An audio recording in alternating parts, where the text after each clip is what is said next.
Och nö! Alter, habt ihr das gesehen? Das war direkt vorm Haus! Direkt vorm Haus! Das ist unfair! Das ist unfair! Ja! Die Straße ist eng, Mann! Du, ich klau dir gleich dein anderes Ohr! Hey, echt jetzt? Das finde ich nicht gut! Nee! Guten Tag, ihr Leid!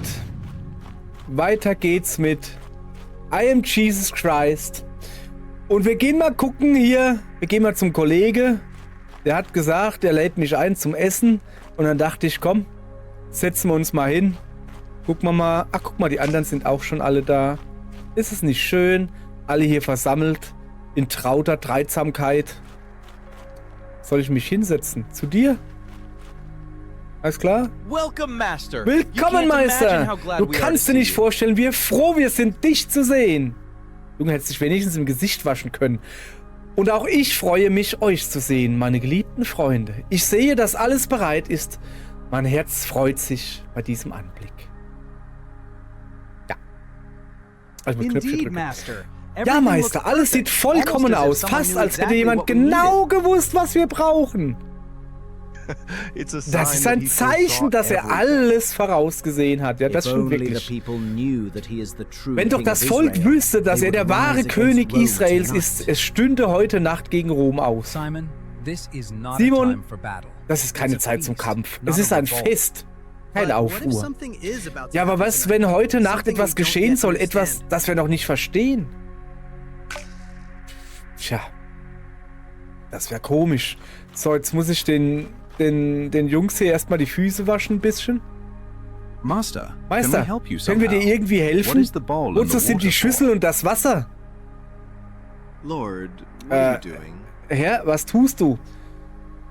Ich will euch tun, was ein Knecht seinem Herrn tut. Bevor wir das Brot miteinander brechen, lasst mich eure Füße waschen. So. Herr, solltest du mir die Füße waschen? Nimmermehr sollst du mir die Füße waschen. Nimmermehr. Was ich tue, das weißt du jetzt nicht. Du wirst es aber hernach erfahren. Mein Bestherr. Dann, Herr, nicht nur meine Füße, sondern auch meine Hände und mein Haupt. Ist das so dreckig? Wer gebadet ist, hat nicht nötig, als die Füße zu waschen. Was? Wer gebadet ist, hat nicht nötig, als die Füße zu waschen. Das ergibt keinen Sinn. Sondern er ist ganz rein. Und ihr seid rein. Aber nicht alle. Was meinst du? Was meinst du, Meister? Willst du sagen, dass einer von uns nicht würdig ist, dass ihm die Füße gewaschen werden? Wer mag das sein, Judas? Keine Ahnung, wer mag das sein? Versteht ihr, was ich euch getan habe? Ich habe euch ein Beispiel gegeben, dass ihr auch tut, wie ich euch getan habe. Ich glaube, er will sagen, dass wir den anderen dienen, sozusagen.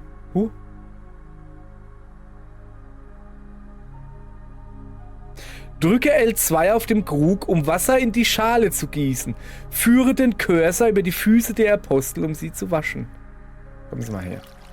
So, gucke. Da auch ein bisschen. Komm, Utschi-Patschi. Utschi-Patschi, alter Schägel. Noch? Magst du noch haben? Ja, dann. So, komm her. Utschi-Patschi. Utschi-Patschi. Das ist so dumm. Und? Find ich gut? Ja, ich ja. Das ist so dumm. Nein. Das macht man so. So.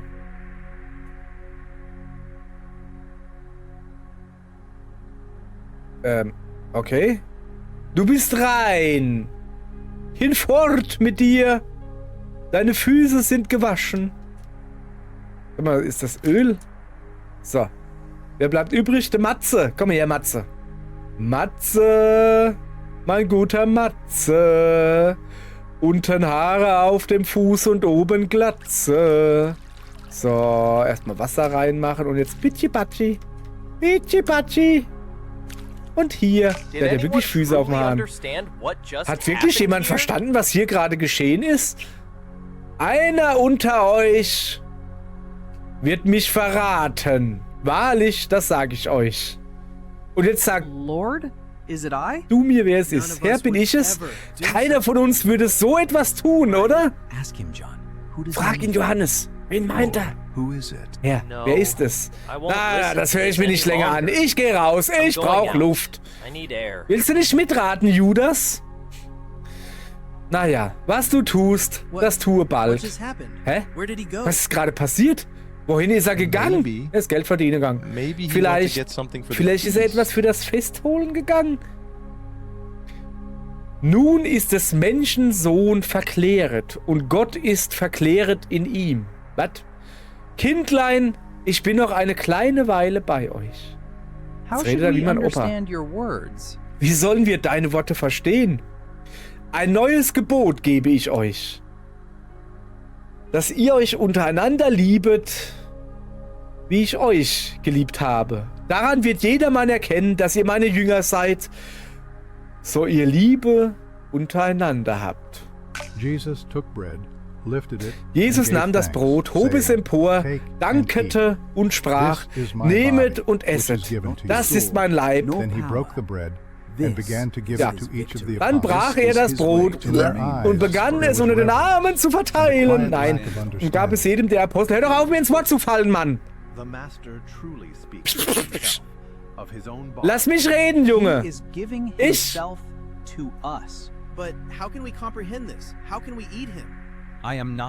Sag mal. And yet you give it to me. This is more than a ritual of Passover. This is the covenant. Lass doch mal mich reden, Mann! Okay, die hören nicht auf. Hier, pass auf. Guten Tag. Okay, pass auf. Hier, da hast ein Brot. Du auch. Zack. Ich hoffe, ich hoffe, dass du jetzt die Klappe hältst. Mann, ey. Wir sind hier am Mittagstisch, am Abendtisch. Da wird nicht geredet. Habt ihr denn keine Erziehung genossen? Ah Gott, das ist Judas Brot. Der kriegt nichts. Du auch nicht. Der Sound. Hab ich euch nicht schon Brot drauf gemacht? Was ist denn da los? Moment, ich kann es auch Leuten wieder klauen. Ja, Herr. Nix, Friede sei mit dir. Guck mal, ich kann dem sein Brot auch wieder wegzaubern. Okay. Die hören nicht auf zu labern. Wer kommt denn da gerade rein? Das ist ein Kerzenständer, okay. Hä? Verteilt das Brot nur an den Tellern der... Ach so! Jetzt habe ich das verstanden. Sorry, ich habe das jetzt verstanden. Moment, ich muss mal kurz gucken. Hey, hallo, ich verteile hier gerade Brot. Hat noch wer Hunger? So möge er sich hinsetzen. Du kriegst noch eins. Und du. Und du. Und du. Du willst noch eins. Du kriegst noch. Ja. Aber wartet schön mit dem Essen. Wenn die wenigstens aufhören würden zu labern. Weißt du? Aber nee. Tun schon ordentlich Schwätzchen halten. So, jetzt hat aber. Zack. 11 Stück, jetzt muss ich schnell lesen. Am ersten Tag der süßen Brote traten die Jünger zu Jesus und sprachen zu ihm: Wo willst du, dass wir dir bereiten, das Osterlamm zu essen? Er sprach: Geht hin in die Stadt zu einem und sprecht, der Meister lässt dir sagen. Aber das ist doch ein ganz anderer Sprecher jetzt, der redet viel langsamer. Meine Zeit ist nahe, ich will bei dir Ostern halten mit meinen Jüngern. Und die Jünger taten, wie ihnen Jesus befohlen hatte, und bereiteten das Osterlamm. Und am Abend setzte er sich zu Tische mit den 12. Und da sie aßen, sprach er: Wahrlich, ich sage euch, einer unter euch wird mich verraten. Und sie wurden sehr betrübt und hoben an, ein jeglicher unter ihnen, und sagten zu ihm: Herr, bin ich's? Er antwortete und sprach: Der mit der Hand mit mir in die Schüssel tauchte, der wird mich verraten. Was? Stand er vom Abendmahl auf, legte seine Kleider ab und nahm einen Schurz und gürtete sich. Danach goss er Wasser in ein Becken, hob an, den Jüngern die Füße zu waschen. Und trocknete sie mit dem Schurz, damit er umgürtet war. who Da said kam to er zu him, Simon Petrus Lord, und er are you sprach zu going to ihm, wash Herr, my feet? sollst du mir meine Jesus Füße waschen? replied, Jesus You antwortete do und not sprach zu realize ihm, now was what ich I'm tue, doing, das weißt du but jetzt later nicht. Du you wirst will es aber understand. hernach erfahren. While they were eating, Da sie aber Jesus aßen, took nahm bread, Jesus das and when he Brot, had given dankte und thanks, he brach's broke it and gave it to his und disciples, gab's den saying, Jüngern und sprach, Take it, nehmet, this is my esset, body. das ist mein Leib. Then he took a Und er nahm cup, den and when he Kelch had und given dankte, thanks, gab he ihnen gave it to den und them, sprach, and trinket they all alle drank from daraus. it. This Das is my ist mein blood Blut of the des covenant, Neuen which is Testaments, poured out welches for many. vergossen wird He für said to viele them, zur Vergebung der Truly, Sünden. I Und tell ich you, sage I euch, will not ich drink werde von again nun an from the nicht fruit mehr of the von diesem vine Gewächs until des that Weinstocks day when irgendwie I drink sowas it bis an new dem Tag, in da the ich es neu kingdom trinken of werde, God. mit euch in meines Vaters Reich. Junge, was ist denn da los? Der erste Sprecher, der war so schön, okay, und dann kommt einer und redet so schnell. So, Meister, ich sehe, du blickst mich eindringlicher an als die anderen. Ist etwas nicht in Ordnung? Simon, Simon, Simon, Simon, siehe, der Satan hat begehrt, euch zu sichten wie den Weizen. Ich aber habe für dich gebeten, dass dein Glaube nicht aufhöre. Herr, ich bin bereit, mit dir ins Gefängnis und in den Tod zu gehen. Wahrlich, ich sag's dir, ehe der Hahn kräht, wirst du mich 3-mal verleugnen. Aber wie kann das sein, Meister? Das ist unmöglich. Euer Herz erschrecke nicht. Glaubet an Gott und glaubet an mich. Ich gehe hin, euch die Stätte zu bereiten. Ich bin der Weg und die Wahrheit und das Leben. Niemand kommt zum Vater, denn durch mich. Ja. Als das Mahl zu Ende ging, betete Jesus mit großer Liebe zu seinem Vater. Vater, die Stunde ist gekommen, verherrliche deinen Sohn, auf dass der Sohn dich verherrliche. Bewahre meine Freunde und hilf ihnen, eins zu bleiben, so wie du und ich eins sind. Ich bitte nicht allein für sie, sondern auch für alle, die durch ihr Wort an mich glauben werden. Ich will, dass sie alle bei mir sein und meine Herrlichkeit sehen. Es war ein Gebet voller Liebe für seine Freunde und für alle, die eines Tages an ihn glauben würden. Ach, wie schön. Aber wie kann das sein, Meister? Du gehst von uns? Du lässt uns ganz allein? Wenn ihr mich liebt, so haltet meine Gebote und hustet. Ich will den Vater bitten und er wird euch einen anderen Tröster geben, den Geist der Wahrheit, dass er bei euch bleibe in Ewigkeit. Ich lasse euch nicht als Waisen, ich komme zu euch. Von wem sprichst du, Meister? Es gibt keinen außer dir. Ohne dich kommen wir nicht zurecht. Mensch, Arnold, der Beistand, der Heilige Geist, welchen mir mein Vater senden wird in meinem Namen, der wird euch alles lehren und euch erinnern alles, was ich euch gesagt habe. Den Frieden lasse ich euch, meinen Frieden gebe ich euch. Wahrlich, nicht alle deine Worte habe ich gut verstanden, doch wir werden auf das Kommen des Trösters warten, von dem du gesprochen hast. Steht auf, lasst uns von hier gehen. Jesus lehrte seine Jünger, dass ein Leben nahe bei Gott nur möglich ist, wenn sie in ihm bleiben. Ich bin der wahre Weinstock und mein Vater ist der Weingärtner. Mein Fahrschüler hieß Baumgärtner, mein Fahrlehrer. Eine jede Rebe an mir, die nicht Frucht bringt, wird er wegnehmen. Und eine jede, die Frucht bringt, wird er reinigen, dass mehr Frucht bringe. Bleibet in mir, so bleibe ich in euch. Gleichwie, die Rebe kann keine Frucht bringen von ihr selbst, sie bleibet denn am Weinstock, also auch ihr nicht. Ihr bleibet denn in mir. Ich bin der Weinstock, ihr seid die Reben. Jesus sagt seinen Jüngern, dass auch sie leiden werden, doch ihr Schmerz wird der Welt seine Liebe und Wahrheit zeigen. Das ist mein Gebot, dass ihr euch untereinander liebet, wie ich euch geliebt habe. Niemand hat größere Liebe denn die, dass er sein Leben lässt für seine Freunde. Haben sie mich verfolgt, so werden sie euch auch verfolgen. Jesus vergleicht den Tod und Auferstehung mit Geburtsschmerz, der zu Freude und neuem Leben wird. Wahrlich, ich sage euch, ihr werdet weinen, aber die Welt wird sich freuen. Sag mal, Johannes, lass das. Ihr werdet traurig sein, doch eure Traurigkeit, ich gucke einfach woanders hin, wird zur Freude. Eine Frau hat Schmerzen, wenn sie gebiert. Doch wenn das Kind da ist, denkt sie nicht mehr daran. Vor Freude, dass ein Mensch geboren ist. Okay? Und ihr habt auch nun Traurigkeit, aber ich will euch wiedersehen. Und sag mal, und euer Herz soll sich freuen und eure Freude soll niemand von euch nehmen. Johannes! Alter, echt jetzt. Hast du dich jetzt gefangen, ja? Mann, Mann, Mann, was ist denn los mit dir hier? Yes, Lord. Oh. Friede sei mit dir. Du heißt ab jetzt Johannes übrigens. Gut, danke, tschüss. So. Gehen wir mal ein bisschen, oder? Wo gehen wir denn hin? Moment. Uiuiui. Da war ich doch gerade. So, das heißt, rechts halten und dann kann man da rausgehen.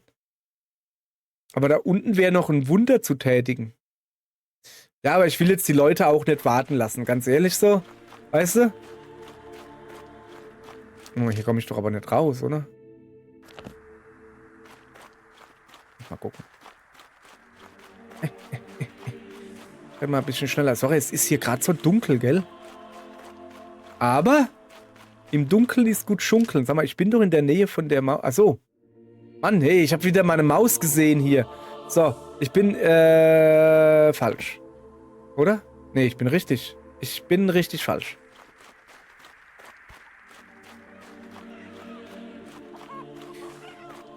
Ach, guck mal. Ihr seid schneller wie ich. Ja, ja, ich weiß. Komm mal her. Also, wir gehen mal da lang. Und dann gehen wir nach rechts irgendwann. Das ist so mein Plan, weißt du? Wir können jetzt hier... Ja, weiß nicht. So, also das hier... Ah ja, da. So.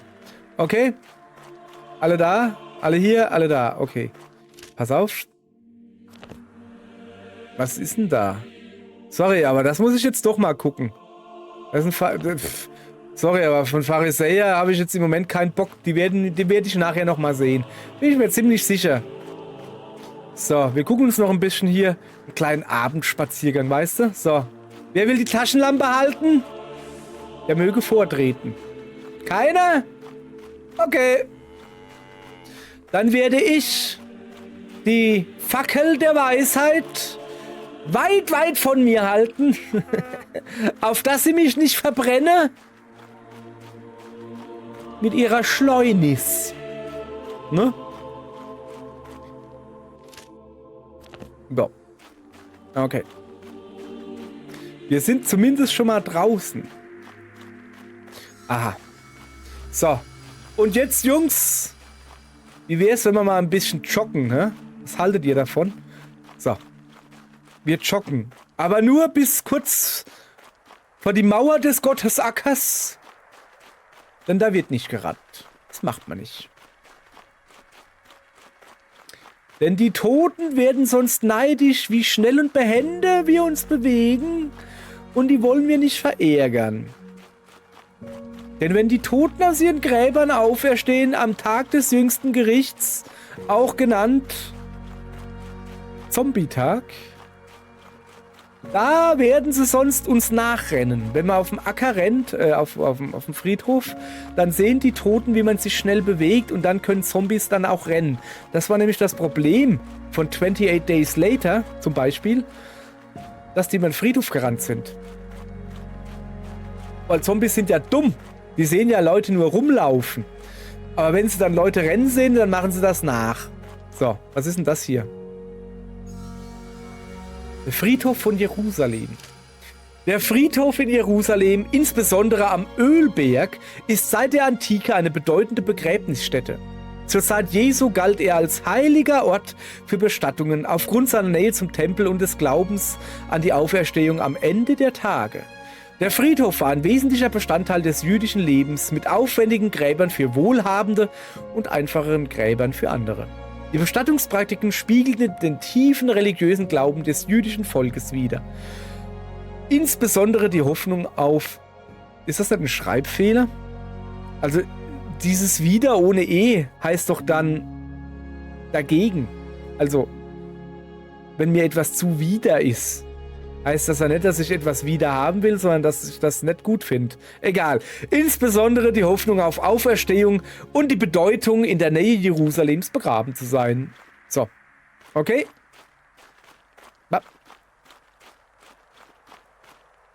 Hilfe, ich habe meine Jünger verloren.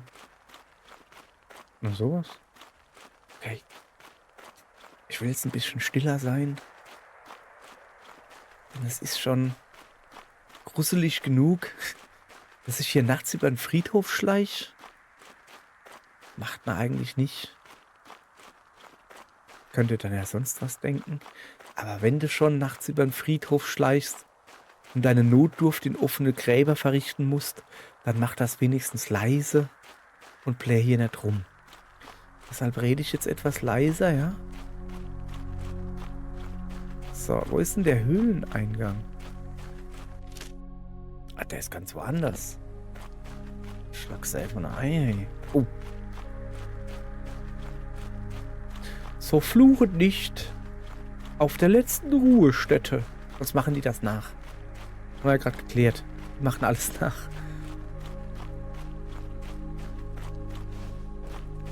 Ich guck mal, ob ich eine Abkürzung nehmen kann. Es ist aber auch möglich, dass das zu steil ist. Aber kein Weg ist zu steil für den Herrn.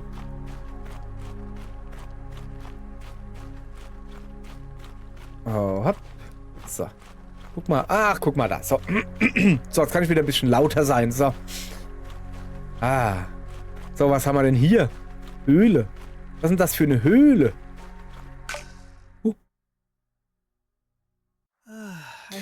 Ich hoffe, wir gehen in die richtige Richtung. Klag nicht. Da drüben links siehst du die Olivenbäume, die nur an diesem Teil des Hanges wachsen. Ja, es scheint, du hast recht. Wir haben es endlich geschafft. Gut, dass wir mit ihm gegangen sind. Du bist müde, nicht wahr? Ich muss zugeben, wir haben eine ganze Strecke von der Stadt zurückgelegt. Meister, ist es noch weit? Ich dachte, wir würden weiter unten anhalten. Nein, meine kleinen Schlumpflinge. Es ist nicht mehr weit. In der Tat, wir sind schon da. Hier? Du führst uns in diese Höhle? Ja, dieser Teil des Ölbergs ist ruhiger als die Gärten selbst. Nur wenige Menschen kommen hierher. Geht hinein, dort werden wir ruhen. Sieht aus wie ein Ort, der oft Schutz geboten hat. Man sieht sogar, dass hier einmal jemand geschlafen hat. Das ist gut. Wenn Hirten diese Grotte benutzt haben, dann muss sie sicher sein. Und werden wir lange hier bleiben, Meister? Nur so lange wie nötig. Kommt, ruht euch aus. Drinnen ist es kühler als draußen. Es ist ein guter Ort. Ja, es ist auch eine Grotte. So, jetzt lass mal gucken. Ist es nicht so, dass ich jetzt irgendwie hochgehen muss und ein wenig beten oder so? Oder gehe ich nur beten? Und dann will ich sagen, komm, wir gehen weiter. Und dann kommt hier dieses Geist ist willig, Fleisch ist schwach Gedönse. Ja, komm, wir gehen mal rein. Höhlen mag ich ja. Ich mag Höhlen. Ich mag Schafe. Ich mag Hühner insbesondere. Und ich mag Höhlen. Und Höhlenhühner mag ich am allermeisten. Gibt's sowas? Höhlenhühner? Aha. Sprich mit Petrus, das bist du. Hier ist es wirklich ruhiger als draußen. Man hört nicht einmal den Wind.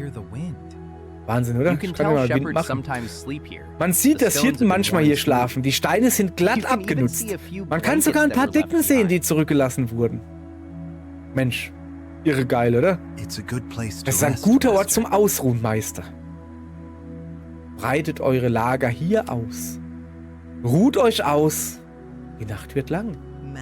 Meister, willst du auch ruhen? Wir sind den ganzen Tag aus der Stadt gegangen, ohne eine Pause. Wir sind sogar gerannt.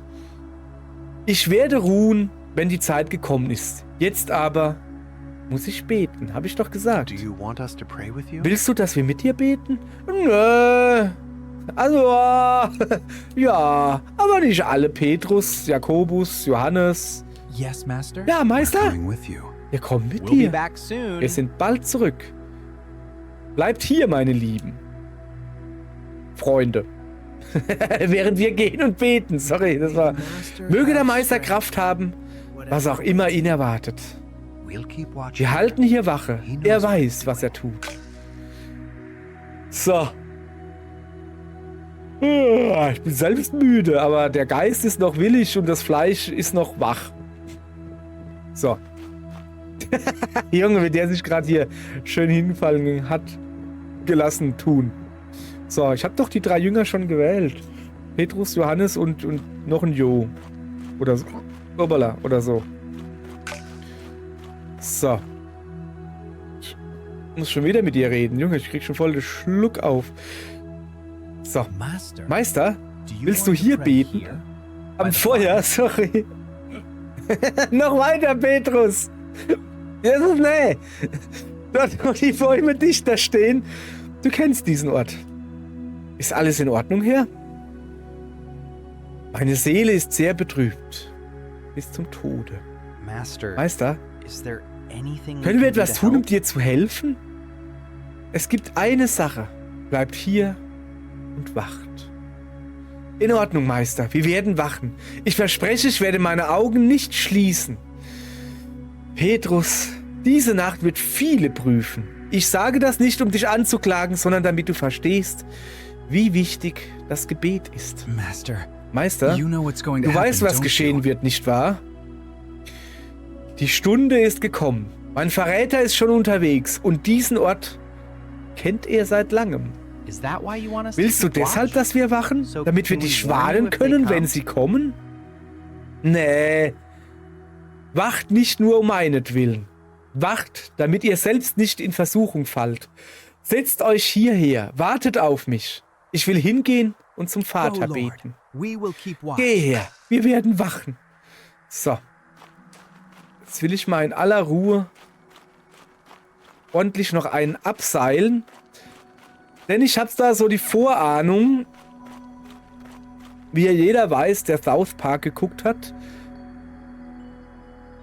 In der Stunde seines Todes, in der Sekunde des Ablebens, da hat man keinen Muskel mehr unter Kontrolle. Und ich will nicht, wenn ich da oben die Aussicht genieße, irgendeinem unten auf dem Kopf defekieren. Verstehst du? So. Und zwar habe ich nämlich einen Maulwurf, der überall die Tiere fragt, wer ihm auf den Kopf gekackt hat.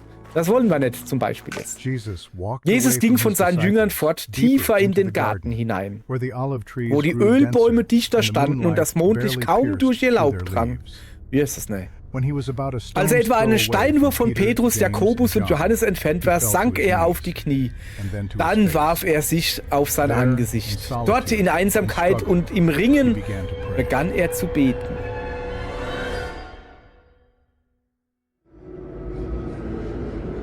Wag dich tiefer in die Vision vor.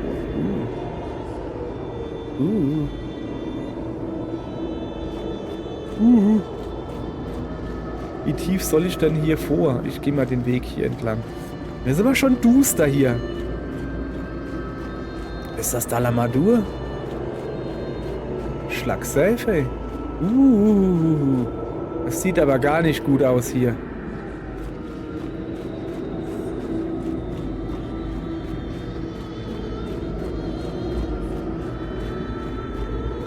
Hopp. Jetzt hier eine Karte.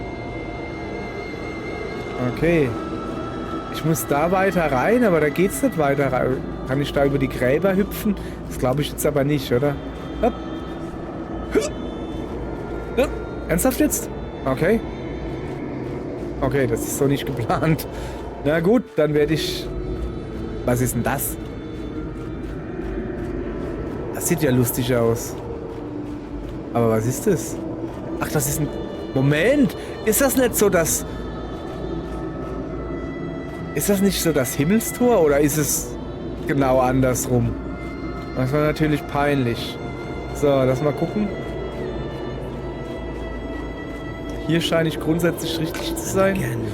Und wieder kämpfst du, Menschensohn. Wirst du davon nicht müde? Was sind denn die quälenden Dämonen? So, einen habe ich. Wo ist das Portal da hinten? Sieh an, sieh an. Achso, niemand würde es würdigen. Niemand würde es so verstehen. Die Menschen werden es vergessen. So schnell, wie sie es immer tun. Nö, da gibt es Bücher drüber, weißt du? Ein Schritt zurück und es ist vorbei. Ein Schritt, mehr nicht. Komm du gleich her. Und doch könntest du die Reiche der Welt haben, wenn du nur wolltest. Will ich aber nicht. Junge.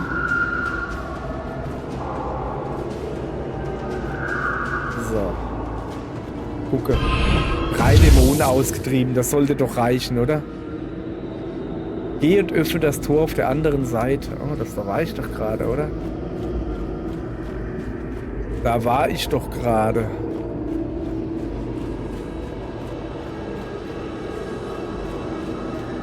Ja, komm. Also... Das ist schon cool hier. Also ja, ich würde jetzt nicht unbedingt hier den Rest meines Nachlebens verbringen wollen, aber es sieht schon hübsch aus. So, ich mag ja lila. So. Jesus betete und seine Stimme zitterte, als würden ihn die Worte selbst tiefer verwunden als alles, was noch kommen sollte. Mein Vater, ist's möglich, so geht dieser Kelch an mir vorüber. Doch nicht wie ich will, sondern wie du willst. Klack. Bong. Ja, das ging flott.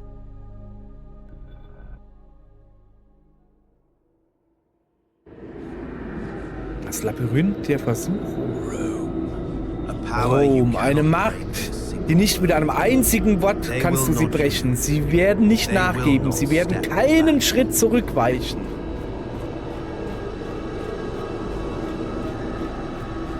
Wo ist denn das? Rom. Ah, gepflasterte Straßen. Ja klar, es muss Rom sein. Hüpp.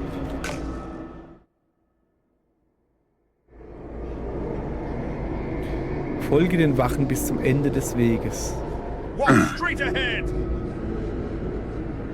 Okay, ich werde gerade von Wachen irgendwo hin eskortiert. Du kennst ihre Brutalität, du hast ihre Hinrichtungen gesehen. Und doch gehst du ihnen geradewegs in die Hände? Warum? Weil ich es kann. Weil ich den Weg gehen muss, der vorhergesagt wird in dem komischen dicken Buch da mit den dünnen Seiten. Nicht Herr der Ringe, das andere. So.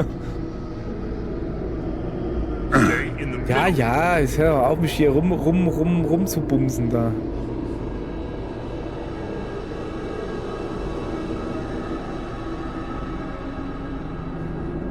So, ich muss mal gucken, was... Du kennst... Was? Das haben sie doch eben schon mal gesagt. So. Weiß nicht warum. Weil halt. So, ja, ich versuche gerade nicht zu nah an die Wachen links und rechts von mir zu kommen, weil dann stoßen die mich herum. Da habe ich mal gar keinen Bock drauf, so. Ich weiß nicht, ob es was bringt. Wo führen die mich eigentlich hin gerade? Also das ist hier...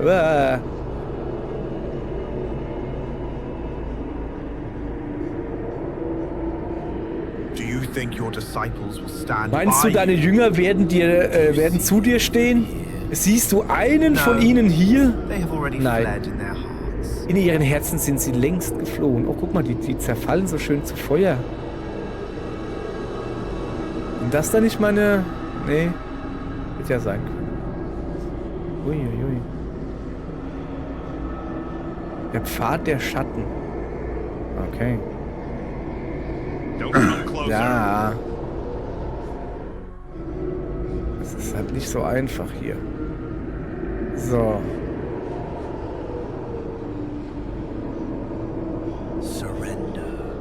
Gib auf. Du kannst noch weggehen. Du kannst noch leben. Nee, das geht nicht. Das geht nicht. Das ist ja wie wenn einer, keine Ahnung, dem Titanic-Fuzzi sagt, du, fahr außen rum, da ist ein Eisberg. Das geht nicht. Dann wäre der ganze Witz weg. Dann wäre alles umsonst gewesen. Ja, Tag. So, ach, da unten ist er, ne? Oder sprich nur das Wort. 1. Und Legionen von Engeln werden diese Welt zu Staub zermalmen. Warum schweigst du? Ich kann. Aua. Oh, komm. Das ist jetzt aber glatt. Es ist jetzt knapp hier. Ich hab's geschafft. So. Okay. So, was gibt's hier? Jesus betete zum zweiten Mal. Seine Schritte waren schwerer als zuvor, als koste ihn jede Bewegung große Kraft. Er hob den Blick zum Himmel, und die Worte kamen aus seinem Herzen wie eine bittere Wahrheit, die angenommen werden musste. Mein Vater, ist nicht möglich, dass dieser Kelch an mir vorübergehe, ohne dass ich ihn trinke? So geschehe dein Wille. Das sind wir immer noch nicht durch. Springe über den Abgrund. Ja klar, habe ich kein Problem. Hüpf. Hüpf. Hüpf. Hüpf. Hüpf. Siehst du? So wird dein Ende aussehen. Holz, Nägel, Schmach und eine Einsamkeit, von der kein Mensch je geträumt hat. War ich so langsam oder was? Also soll ich wirklich springen oder was? Also darf ich nicht da durchlaufen? Mal gucken. Also wirklich? Soll ich jetzt da? Achso. Achso! Ich soll da... Nee, ernsthaft jetzt? Moment. Bin ich falsch, gell? Mann, ich springe über den Abgrund und ich bin einfach reingehüpft.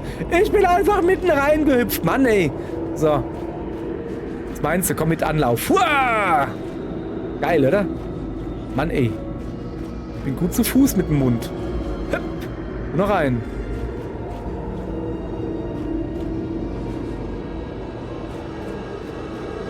Hüpp. Ich hab nur mal eine Ahnung, ob das der richtige Weg ist. Verurteilt dich dein Vater wirklich dazu? Dazu? Zu einem Schmerz, den selbst deine Geliebten nicht ertragen können? Nicht in der Ferne. Erreiche die andere Seite des Labyrinths. Und wenn du hängst, werden sie dich verspotten. Sie werden sagen, steig herab vom Kreuz, wenn du der Sohn Gottes bist. Das werden sie sagen. So werden sie lachen.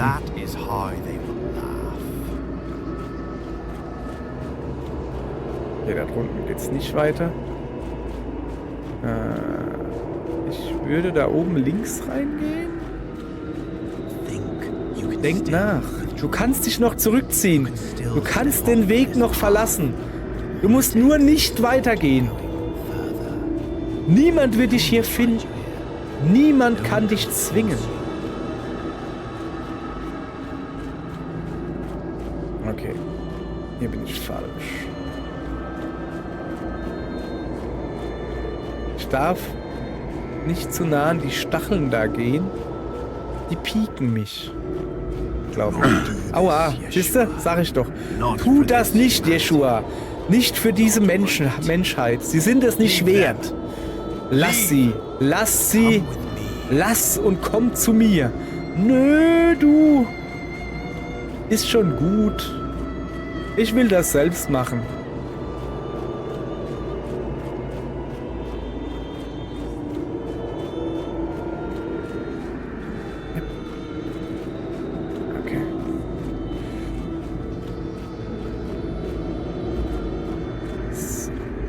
So, ach guck, da ist das Tor. Auerle. Lass kommen. Lass mich nicht hier hängen. Es ist noch viel zu früh, um zu hängen. Zu bleiben. Gedönst. Auerle. So, jetzt aber, hopp, komm. Zum dritten Mal hielt Jesus zwischen den Ölbäumen inne. Sein Gesicht wirkte noch erschöpfter und seine Augen waren voller Tränen. Und doch lag in seinem Blick eine neue Stärke, die Gewissheit, dass die Stunde gekommen war. Mein Vater, ist nicht möglich, dass dieser Kelch an mir vorübergehe, ohne dass ich ihn trinke. So geschehe dein Wille. Tschack. Also langsam ist hier aber... Jetzt habe ich aber wirklich keinen Bock mehr hier. Ich will nach Hause, ihr Leute. Nach Hause will ich, sorry. Okay, lass mal gucken. Oh, das sieht aber schon... Das sieht aber schon krass hier aus. Was passiert, wenn ich hüpfe? Nix.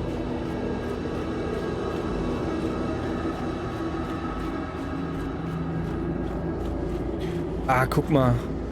Da ist zumindest mal aus diesem seltsamen Tunnel bin ich hier draußen. Das ist doch schon mal praktisch. So, nu. Ah. Herr, du bist nicht alleine. Ich habe alles gesehen. die Finsternis, die Schläge, die Kreuze, selbst die Nägel. Wie soll ich das ertragen, Engel? Du stehst dem nicht allein gegenüber. Der Vater sieht deinen Schmerz und kennt jeden Augenblick dieses Ringens. Meine Seele ist sehr betrübt bis zum Tod und meine Jünger, sie schlafen. Glaube und zweifle nicht. Dein Geist ist willig und du gehst nicht allein. Der Vater ist mit dir und führt jeden Schritt zur Erlösung. Vater, wenn das dein Wille ist, so geschehe es. Wie im Himmel, so auf Erden. So, jetzt müssen wir mal gucken. Was wird so langsam hell, glaube ich. Was mit den Jungensen ist. Da liegen sie und schlafen. Haben wir wirklich geschlafen? Simon, schläfst du? Konntest du nicht eine Stunde wachen? No, Master. I wasn't sleeping. Nein, Meister, ich habe nicht geschlafen. Der Geist ist willig, aber das Fleisch ist schwach. Lord, Ja, ich wollte nicht einschlafen. Plötzlich wurden wir so müde. Das Gebet, es war so schwer. Ich weiß. Aber jetzt müsst ihr bei mir bleiben, auch wenn die Stunde schwer ist. Wachen ist ein Ausdruck von Liebe und Treue. Die Stunde kommt, aber der Vater ist mit mir. Das muss ich wieder schnell lesen, glaube ich. Oh, Matthäus 26 bis 36. Okay. Dann kam Jesus mit ihnen zu einem Hofe, der hieß Gethsemane, und sprach zu seinen Jüngern: Setzet euch hier, bis dass ich dorthin gehe und bete. Und nahm zu sich Petrus und die zwei Söhne des Zebedeus und fing an zu trauern und zu zagen. Da sprach Jesus zu ihnen: Meine Seele ist betrübt bis an den Tod. Bleibet hier und wachet mit mir. Stay here and keep watch with me.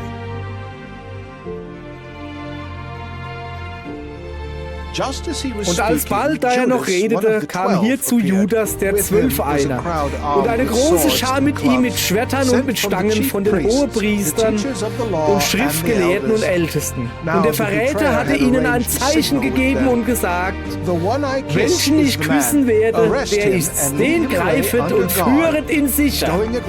Und da er kam, trat er alsbald zu ihm und sprach zu ihm: Rabbi, Rabbi, und küsste ihn. Die aber legten ihre Hände an ihn und griffen ihn. Einer aber von denen, die dabei standen, bla bla bla, und schlug nach des Hohepriesters Knecht und hieb ihm sein rechtes Ohr ab. Und der Knecht hieß Matthäus. Stecke dein Schwert in die Scheide. Soll ich den Kelch nicht trinken, den mir mein Vater gegeben hat oder so? Ich fasse noch mal kurz zusammen. Der eine will sich wehren, klaut sich das Schwert von dem einen Römer da und hackt dem anderen das Ohr ab. Jesus geht aber hin und pappt ihm das Ohr wieder dran und sagt: Sorry, war ein Versehen von dem. Ich bin nicht böse auf ihn, aber sehr enttäuscht, sagt er. So, quasi, ne? Okay. So. Judas war mit einer Schar Soldaten und Tempelwachen gekommen, die Laternen, Fackeln und Waffen trugen. Im Augenblick der Verhaftung flohen die Jünger, wie es vorausgesagt war. Der Hirte würde geschlagen und die Schafe zerstreut. Doch Petrus und ein anderer Jünger folgten in einigem Abstand. So, ja. Bringt ihn zu Hannas. Ich muss meine Bezahlung abholen. Unsere auch? Wir sind dir nicht umsonst gefolgt. Klär das lieber mit den Priestern. Eigentlich sollten alle mit beiden Ohren zurückkommen. Was zwischen mir und ihnen ist, geht dich nichts an, Judäer. Aber der da hinten sieht nicht gerade billig aus. Wer da hinten? Sie zahlen, als wäre er ein gewöhnlicher Sklave. Ich dachte, sie würden ihn höher schätzen. Tja.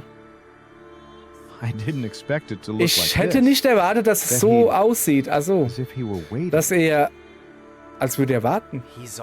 Er wartet immer, er weiß immer, er sieht immer und deshalb muss das ein Ende haben. Mann, Mann, Mann, der Kerl durch.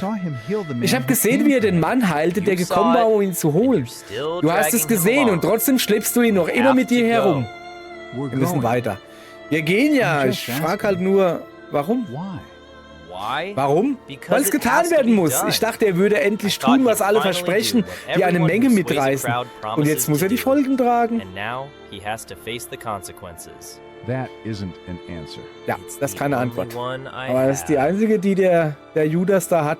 Aber warum hast du ihn ausgeliefert? Er sieht aus, als hätte er dir schon vergeben, bevor überhaupt etwas begonnen hat. Das ist Politik. Das verstehst du nicht. Du versteckst dich hinter der Politik, genau wie du dich hinter dem Ich muss versteckst. Ich glaube nicht, dass du wirklich weißt, was du getan hast. Alter Maul und Lauf.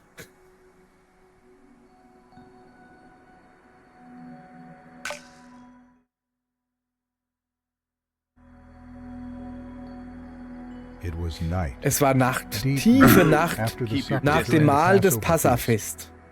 Jerusalem war voller Pilger und in vielen Häusern lagen Gebete und die Erinnerung an den Auszug noch in der Luft. Mann ey, es ist eng hier.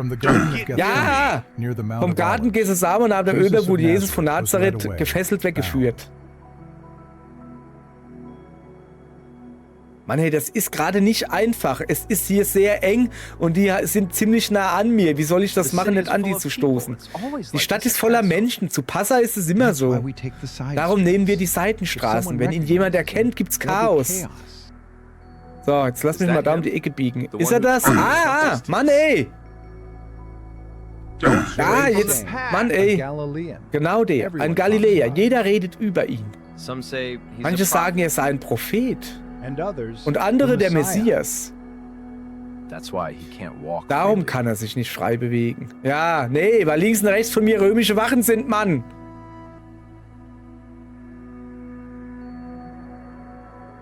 Ich habe nur noch 80 Glauben. Das ist schlecht. Ich glaube nicht, dass ich das schaffe. Tag. Abend, wenn ich. Tag. Abend.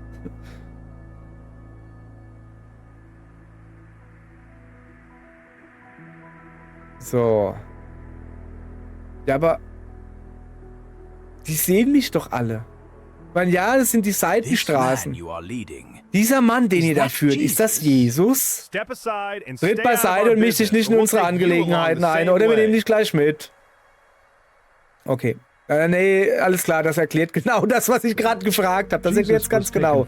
Jesus wurde zuerst zu Hannas gebracht, dem ehemaligen Hohepriester und Schwiegervater von Kaiphas, dessen Einfluss unter den Priestern groß geblieben war.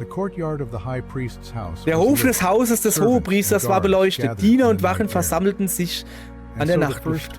Und so begann das erste Verhör. Nur der Anfang dieser langen Nacht. Och nö! Alter, habt ihr das gesehen? Das war direkt vorm Haus!